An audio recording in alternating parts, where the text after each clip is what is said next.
பிடிங்களா? நீ நம்ம எதை பற்றி டாபிக் பேச போகிறோன்னா, கடவுள்னா யாருன்றது என்ன பேசியாச்சு. கடவுளோட கான்செப்ட் என்னவாக இருக்கும், அதாவது நம்மளை உருவாக்கனோட கான்செப்ட் என்னன்றது தான் இன்னைய கான்செப்ட். என்னென்னு தெரிஞ்சுக்க. அதாவது மூட நம்பிக்கையில் மூழ்கி நாசமாக போகிற நாய்களாம்,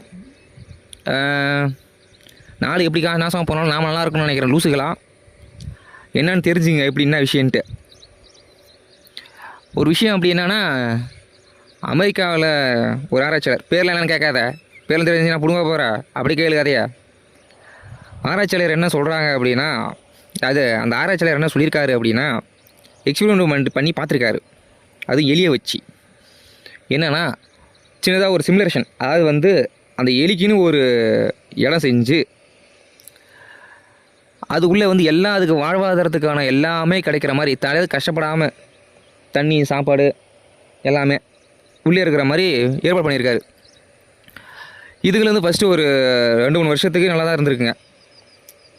நல்லா தான் சாப்பிட்டுட்டு நல்லா, அதாவது ஃபீமேல் மேல் எல்லாமே உள்ளே இருந்து, அதாவது எந்த கஷ்டமும் இல்லாமல் இருந்திருக்கு. அப்படியே சாப்பாடு ஃபுட்டு கட்டெல்லாம் உள்ளே வச்சுருக்காங்க. இது சாப்பிட்டுட்டு எப்பயும் போல் நல்லா வந்திருக்கு. 30 எலியாக இருந்தது, அப்புறம் 60 எலியாக இருக்குது. 60 எலின்றது 200 எலியாக இருக்குது. 200ன்றது ஒரு 1000 எலியாக மாறி இருக்குது. 1000 எலின்றது 2000 3000 இப்போ அப்படியே சாதாரண மாறி இருக்குது. அதுக்கப்புறம் இதுங்களே என்ன பண்ணியிருக்கு, நோ ஐடியாஸ். அதாவது இப்போ உணவு இல்லைன்னும் போது உணவை தேடி ஓடணும்னு தோணும். சரியா? தன்னோட தேவைகள் அதாவது என்ன நினைக்கும் போது தன்னோட தேவைக்காக அடுத்து ஓட தோணும். அது யூஷுவல் பிரெயின். தேவைகள் எல்லாமே கிடச்சிருச்சு, அதாவது எளிமையாக கிடச்சிருச்சுன்னும் போது அதுக்கான அவசியமே இல்லை. அதாவது எட்டாவது தூரத்தில் இருக்கும்போது நம்ம ஏணி போட்டு மேலே ஏறி கஷ்டப்பட்டு சாப்பிடணும்னு தோணும். கை கேட்டுற தூரமே இருக்கணும் போது இப்படி படுத்துட்டு, கை கேட்டுறமே தூரமே இருக்கும்போது எடுத்து சாப்பிட்டு படுத்துக்கணும். சொல்ல புரியுதா? அப்படி இருக்கும்போது எந்த ஒரு ஐடியாவும் இல்லை, அதாவது மூளைக்கு எந்த வேலையும் இல்லை. இதுங்களுக்கு என்ன பண்ணியிருக்கு, அதாவது லேடிஸ் தன்னோட துணையை பாதுகாக்கிறதுலையும், தன்னோட துணைவிகள் அதாவது பல துணைவிகள் அதுங்களை பாதுகாக்கிறதுலையும் இவங்களுக்குள்ளேயே ஒரு டீம் ஃபார்ம் பண்ணி அடிச்சுக்க ஆரம்பிச்சிருக்குங்க. ஃபஸ்ட் இதுங்களுக்குள்ளேயே அடிச்சுக்கிட்டு ராஜா கம்பெனி சுற்றி இருக்குங்க தனித்தனியாக. அதுக்கப்புறம் போகிற போக்கில் இதுங்களுக்கு எல்லாமே, அதாவது அடுத்த சந்ததிகள் மாற இப்போ நம்ம டிஜிட்டல் இந்தியா நம்ம பசங்களாம் டிஜிட்டல் இந்தியாவில் வருதுன்னா டிஜிட்டல் இந்தியாவில் மட்டுமே பார்த்து வளர்ந்துருக்குங்க. அடுத்த ஐ டெக்னாலஜியில் வளர்ந்துருக்குங்க.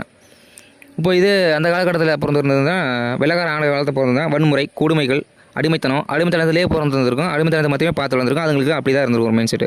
இதுங்க எல்லாமே வைலன்ஸே பார்த்து சின்ன வயசுலேருந்து வைலன்ஸே பார்த்து அடுத்த தலைமுறைக்கு எல்லாமே வைலன்ஸாகவே ஒரு சண்டை போடணும் அப்படின்ற மைண்ட் செட் மட்டுமே இதுங்களுக்கு இருந்திருக்கு. அதாவது சின்ன வயசில் இப்போ ஒரு விஷயத்தை பழக்கப்படுத்துறதுக்கு நம்ம சின்ன வயசில் இந்திக்காரர்கள் மட்டும் இந்திக்காரனாகவே இருப்போம், தமிழ்நாடு வரையே இருப்போம். ஆக்சுவலி அது மாதிரி சின்ன வயசுலேயே வைலன்ஸ்லேயே பார்த்து அந்த வைலன்ஸ்லாகவே இருந்திருக்கு. போகிற போக்கில் இதுங்களையும் அடிச்சுட்டு போயிட்டு அப்புறம் சும்மா ஜஸ்ட்டு சண்டை போகணும் வரணும் இவ்வளோ இருக்குது.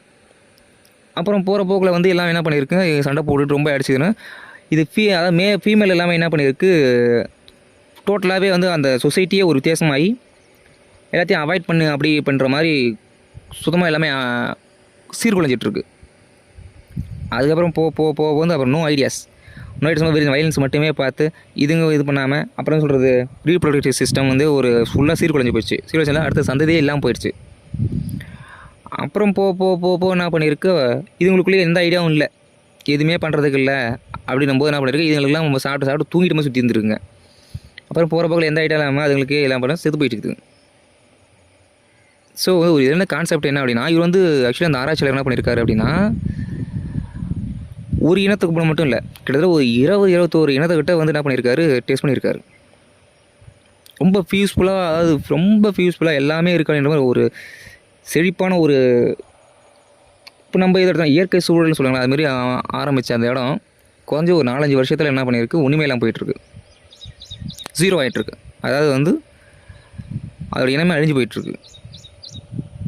ஸோ இது என்ன தெரியுது அப்படின்னா, நம்ம எந்த ஒரு ஐடியாஸுமே இல்லை அப்படின்னும்போது நம்ம ஆட்டோமேட்டிக்காக பிரெயின் என்ன பண்ணியிருக்கு,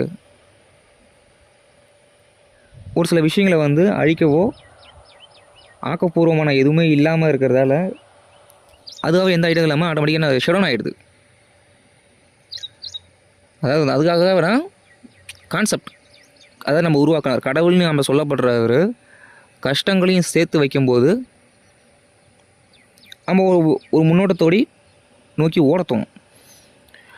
இப்போது கான்செப்ட் அதுதான். இப்போ ஆக்சுவலி யூஸ்ஃபுல்லாகவே எல்லாம் வந்து சொல்கிற விஷயந்தான்.